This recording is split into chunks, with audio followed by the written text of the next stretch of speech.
I was stimulated to do this podcast through communication with an old friend, Lindsay Clark, the novelist, famous for A Chemical Wedding, but who also wrote other novels like Sunday White Man and The Water Theatre, both set in Ghana, in Africa.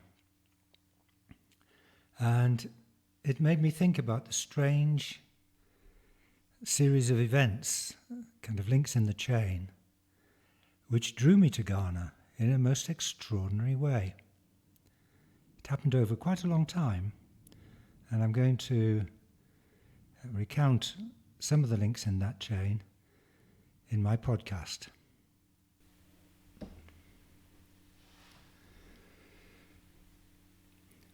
I Could Have Been a Shaman, Part 2. The Irresistible Pull of Ghana. Before the events I shall relate here, my only knowledge and understanding of Ghana and all things African was probably shaped by Joseph Conrad's The Heart of Darkness, and maybe Jung's conjectures about that continent's living closeness to something spiritual we had lost in the West. Possibly. Well, my story kicks off when I was a member of what I shall call here 4 Men in an Attic, a weekly meeting of 4 friends who offered critiques of each other's writing and musings. There was Lindsay Clark, later extraordinarily well known for his novel A Chemical Wedding. There was Richard Lenoy, the late Richard Lenoy, who was expert on many matters India. He helped produce and mount an exhibition on tantric sex at the ICA and produced a beautiful book, photographic essay on vagaries. And the 4th member of the group was Mike McMinn, poet, later, and editor of the Rialto magazine. Well, a while later, I read Lindsay's first novel, Sunday White Man, which was an account of a colonial white man trying to understand and cross the divide separating him from village life in North Ghana. And the kind of conflicts there resonated with me. So all of that is now part of my experience. And then later, when I was living in Norwich, I met and befriended an old lady who lived almost across the street. And her nickname was Noki. And I discovered that she had been in Ghana and had written an extremely successful children's book called A Shanty Boy. I'm going to read a poem I wrote about her now.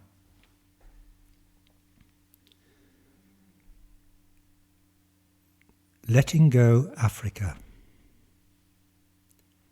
She carried, deep within her, an unwritten past in Africa, and held it smouldering in a brick kiln of stern pride, through whose vents the Norfolk winds whistled up the shapes of things gone by, in sudden spurts of flame.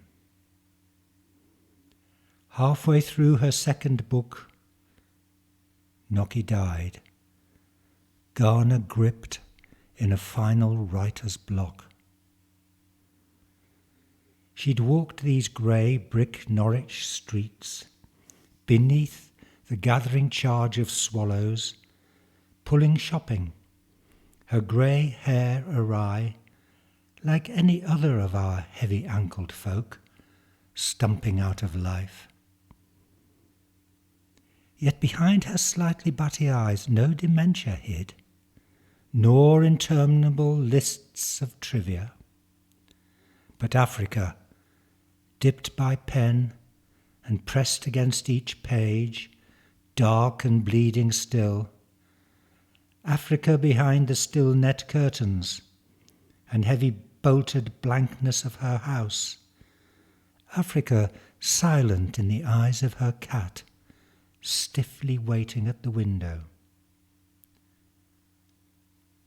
When the police broke in, with their neat removal of a back door pane, to find her fallen open like a dried flower, the curtains shook, and the cat stretched, and Africa was at last let out in time to seek a homecoming on the black dispatch of her pallbearer swallows' backs.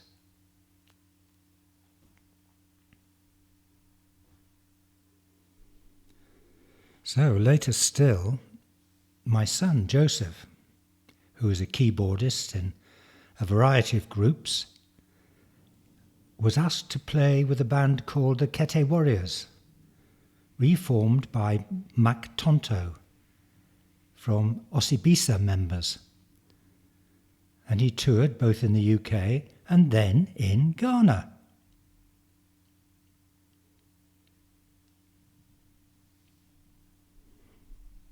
Much later, I found an anonymous woman on Soulmates in The Guardian.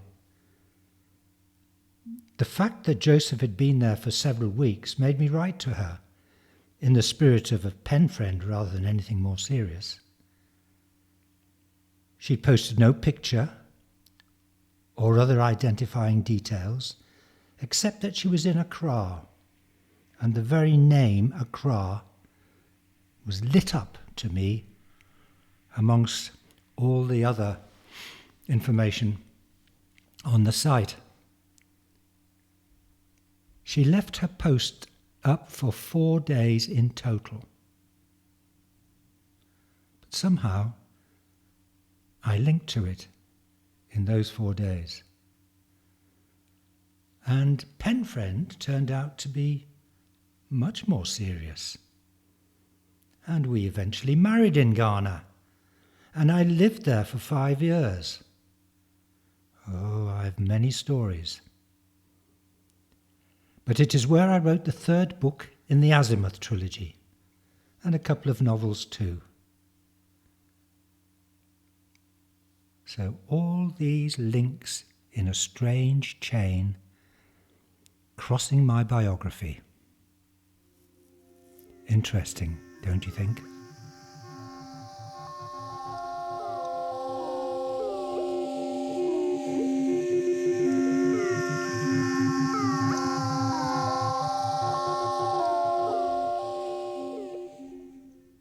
That was I Could Have Been a Shaman, Part 2. Maybe I'll do even more parts to this series. Anyway, it just raises in one's mind the strange nature of place, space, time in one's biography, and the fact that only by looking back do you sometimes make the connections which show something more solid than you ever felt you were experiencing at the time. I hope you enjoyed it, and I hope that hearing this kind of story will perhaps persuade you to go to my site, www.jacksanger.com, and download 1 or 2 of the books that I wrote before Ghana, while I was there, and afterwards. Meanwhile, there are other podcasts to listen to as well, as you know. So that's it for now. Bye for now. Bye-bye.